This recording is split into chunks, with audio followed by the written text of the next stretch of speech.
So in Formula E, you work in a very standardized environment, and Andretti still somehow, as any other company working in this environment, finds operational challenges in that. Can you talk a bit more about those and the strategies to mitigate? There's obviously quite a lot of challenges we can come across this time of year, especially. It's our first race of the season in a couple of weeks, and a lot of the stuff we're buying in is brand new. We're getting everything ready to then go into the freight. Once in the freight, we actually just carry most things around for the rest of the year. So this is the most stressful time. At the minute, we're 2 weeks out.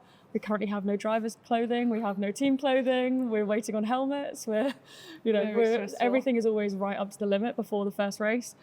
A lot of that's sometimes out of our hands because you're getting sponsorship. You need to wait for those contracts to be signed before you can progress with creating the team kit, things like that. But we're normally in a good position prepared. We're ready, that we have test kit that we have already in stock that we keep all the time. If we needed to, we can add sponsors to that just before a race. We'll work around. There's always a way to do it. Once at the event, with the clothing side, the team are normally sorted, but we then have the issue with drivers. The kit then has to go to the FIA, where they'll deem whether it's fit or not for them to wear. We've had situations before where if there's been like a hole in the suit, they'll say they can't wear that suit. So you always have to make sure you have enough spares. You then have the issue if it rains, the drivers don't want to wear that suit again either. So well, with the driver's kit, you always have to have lots of backups, because if you get there and the first suit gets told by the FIA you can't wear it, the next one's wet, they don't want to wear it, you need to make sure there's plenty of them. We also sometimes even have our sponsors' logos ready to iron on if they've come off. I've been there ironing on logos before the drivers have worn the suits to go out. So there's always like little challenges with the clothing aspect.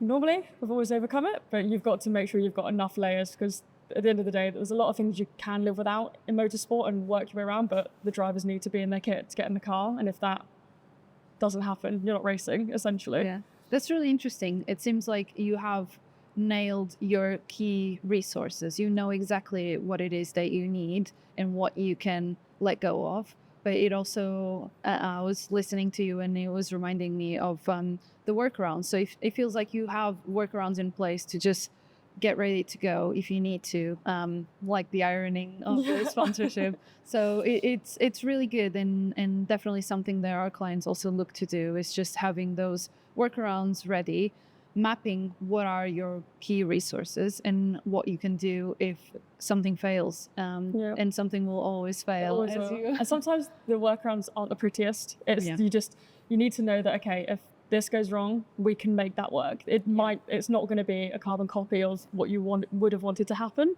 but you work through it, you'll find a way to do it. You'll also have situations where it's more you're relying on the people and their knowledge to fix the problem. When we had the big shift around to Valencia, there was no one's checking on everyone, are you doing this? Is this being done? You just know that everyone's doing their own job. It's going to be okay. You have to trust the people that you're with. You're spending so much time with these people. Everyone has to trust each other.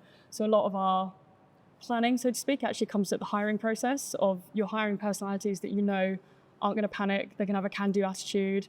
Everything will be resolved because everyone has the knowledge and experience and the right temperament to be able to fix things when it's at the limit. You've got 10 seconds to get it sorted, or the car's not going out, and so far normally works out.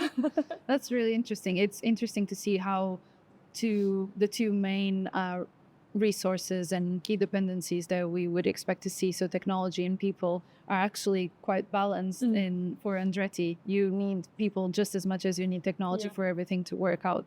So that's really interesting. Yeah, because we would say like motorsport is the biggest team sport probably in the world. You cannot do it without all the people behind it. People see the drivers and a couple of the engineers on the TV, but there's no way that it would work without all of the people behind the scenes that are definitely pushing the development, making sure things go right and moving forward that way. Yeah, and everyone that is working hard, making sure everything is organized, everything is documented as you need it, so that on the day you can just go. Hopefully.